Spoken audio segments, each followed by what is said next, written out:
Après une défaite cuisante 4-0 face au PSG lors de la Coupe du Monde des clubs, le Real Madrid a traversé une saison cauchemardesque, marquée par des revers humiliants et des désillusions majeures.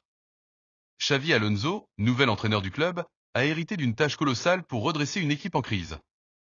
Battu à plusieurs reprises par le FC Barcelone et éliminé sans ménagement par Arsenal en Ligue des Champions, les Merengues ont vécu une année à oublier.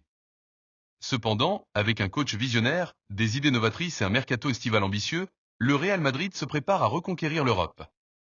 Florentino Pérez, président du club, a misé sur un ancien de la maison pour redonner ses lettres de noblesse à l'équipe. Xavi Alonso, auréolé de succès à Bayer Leverkusen où il a tout raflé sur la scène nationale et conduit son équipe en finale de la Ligue Europa, est l'homme choisi pour cette mission. Toutefois, il devra composer avec le départ de deux figures emblématiques, Luka Modric, légende du club, parti libre à l'AC Milan, et Lucas Vazquez, fidèle serviteur de 34 ans, qui a également quitté le club sans indemnité de transfert. Malgré ses pertes, Alonso dispose d'un noyau solide pour bâtir son projet. Jude Bellingham, de retour à son meilleur niveau après une opération à l'épaule qu'il a freiné la saison passée, est prêt à redevenir le moteur du milieu de terrain. Vinicius Junior, après une saison mentalement éprouvante marquée par la perte du Ballon d'Or, est déterminé à retrouver son éclat et à reconquérir le cœur des supporters madrilènes.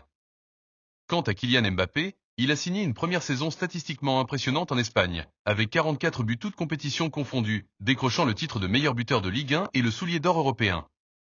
Cependant, les attentes sont désormais plus élevées. Le prodige français devra briller dans les grands rendez-vous de la Ligue des Champions. Sa période d'adaptation terminée, Mbappé est attendu au tournant pour une saison 2025 à 26 encore plus éclatante. Florentino Pérez n'a pas lésiné sur les moyens pour soutenir son nouvel entraîneur, investissant plus de 190 millions d'euros dans 4 recrues majeures, faisant de ce mercato le plus coûteux du Real Madrid depuis 6 ans. Le poste de latéral droit, fragilisé par la blessure de Dani Carvajal et le bricolage avec Lucas Vazquez, a été renforcé par l'arrivée de Trent Alexander-Arnold pour 10 millions d'euros.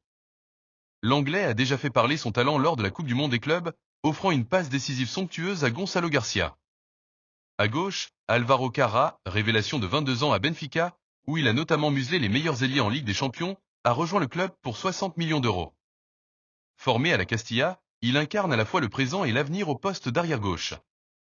Au milieu, le Real a frappé un grand coup en s'offrant Franco Mastantuono, prodige argentin de 17 ans en provenance de River Plate, pour 62 millions d'euros. Courtisé par le PSG, le jeune talent a finalement choisi Madrid, confirmant l'attractivité du club.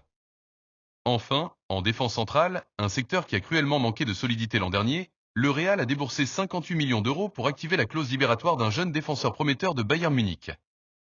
Ce dernier a déjà impressionné par son aisance balle au pied lors de ses premières apparitions. Le chantier défensif reste une priorité. Les blessures récurrentes de David Alaba, le retour incertain d'Eder Militao après 2 ruptures des ligaments croisés, le niveau inquiétant d'Antonio Rudiger et les performances décevantes du jeune Raúl Asensio lors de la Coupe du Monde des clubs ont mis en lumière les failles de l'arrière-garde. Pour y remédier, Alonso cible Ibrahima Konaté, défenseur international français de 26 ans en fin de contrat avec Liverpool dans 1 an. Ce dernier, séduit par l'idée de rejoindre Madrid, pourrait être disponible pour environ 50 millions d'euros, une somme que Liverpool pourrait revoir à la baisse à mesure que son contrat s'approche de son terme. Un autre nom circule, celui de Piero Hincapié, défenseur équatorien de 23 ans de Bayer Leverkusen, que Alonso connaît bien pour l'avoir coaché. Des discussions sont en cours pour évaluer la possibilité de son transfert. En parallèle, le Real explore d'autres options pour renforcer sa défense, conscient que la solidité arrière sera cruciale pour rivaliser avec les meilleures équipes européennes. Au milieu de terrain, où la philosophie de jeu d'Alonso repose sur une maîtrise totale, le recrutement d'un joueur d'envergure est une priorité. Arda Güler a montré des promesses lors de la Coupe du Monde des clubs, mais le club vise plus haut. Le nom de Rodri, Ballon d'Or 2024 et pilier de Manchester City, revient avec insistance. L'Espagnol, sensible à l'intérêt du Real, serait le successeur idéal de Toni Kroos, dont le départ a laissé un vide béant. Kroos lui-même a souligné l'importance d'un joueur comme Rodri, capable d'apporter un équilibre invisible mais indispensable, permettant aux attaquants de briller.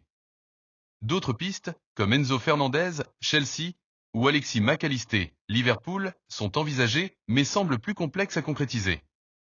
En attaque, le Real dispose d'un effectif pléthorique, mais le possible départ de Rodrigo pourrait ouvrir la porte à un recrutement offensif. Le Brésilien, souvent relégué sur le banc sous Ancelotti et titularisé seulement une fois en 6 matchs de la Coupe du Monde des clubs sous Alonso, pourrait chercher un club où son talent serait mieux valorisé. Le Real exigerait environ 90 millions d'euros pour son transfert, avec Liverpool, le Bayern Munich, Chelsea et le PSG à l'affût. Un autre joueur poussé vers la sortie est Dani Ceballos. Le milieu de 28 ans, qui a disputé plus de 45 matchs la saison dernière, ne semble pas entrer dans les plans d'Alonso. Il a récemment laissé entendre qu'un retour au Real Betis, son club formateur, pourrait être une option, déclarant « Betis, c'est chez moi, et ça le sera toujours ». Rien n'est encore acté, mais tout est possible. Au poste d'attaquant de pointe, la révélation de Gonçalo Garcia lors de la Coupe du Monde des clubs, 4 buts et une passe décisive en 6 matchs, a éclipsé Endrick, dont la première saison à Madrid a été en demi-teinte. Alonso devra trancher entre les deux pour le rôle de doublure de Mbappé, et l'un d'eux pourrait quitter le club cet été. Au poste de latéral gauche, l'arrivée de Carra crée une concurrence accrue avec Fran Garcia et Ferland Mendy. Garcia, performant lors de la Coupe du Monde des clubs, pourrait rapporter 20 millions d'euros en cas de départ, plusieurs clubs européens étant intéressés. Mendy, souvent blessé mais déterminé à rester, devra faire face à la concurrence de Carra.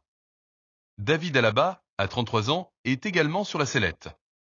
Miné par des blessures à répétition et avec un salaire annuel de 22 millions d'euros, l'Autrichien, dont le contrat expire en juin 2026, pourrait être vendu cet été si un club se manifeste.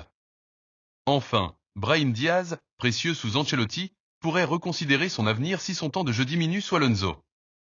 L'international marocain, qui aspire à s'imposer comme titulaire, pourrait être tenté par un départ si les opportunités manquent. Pour financer ce mercato dispendieux, le Real devra dégraisser son effectif. Outre Rodrigo et Ceballos, plusieurs joueurs sont sur le départ.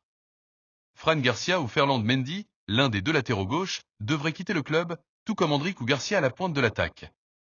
Alaba, malgré son expérience, est un candidat au départ en raison de son salaire élevé et de ses blessures. Brahim Diaz, bien que talentueux, pourrait également chercher un nouveau défi si son rôle reste limité. Ces ventes potentielles permettraient au club de renflouer ses caisses tout en offrant à Alonso un effectif plus aligné avec sa vision tactique. Voici à quoi pourrait ressembler le 11 probable du Real Madrid pour la saison prochaine. Thibaut Courtois dans les cages. Trent Alexander-Arnold à droite, Ibrahima Konaté et le défenseur de Bayern Munich en charnière centrale, Alvaro Carra à gauche, Aurélien Tchouaméni en sentinelle, capable de redescendre en défense, Rodri et Federico Valverde au milieu, Jude Bellingham en meneur de jeu avancé, Kylian Mbappé et Vinicius Junior en attaque. Ce système, basé sur la fluidité et la maîtrise prônée par Alonso, promet un Real Madrid redoutable. Avec un Mbappé en pleine maturité, un Vinicius retrouvé, une défense renforcée et une identité de jeu claire sous la houlette d'Alonso, le Real Madrid est déterminé à ne pas revivre une saison sans titre majeur. Le club aux 14 Ligues des Champions veut redevenir une machine à gagner, et les adversaires qui fouleront la pelouse du Santiago Bernabéu savent que les 90 minutes seront longues. Le Real Madrid est prêt à reprendre sa place au sommet de l'Europe, et ce mercato ambitieux en est la première pierre.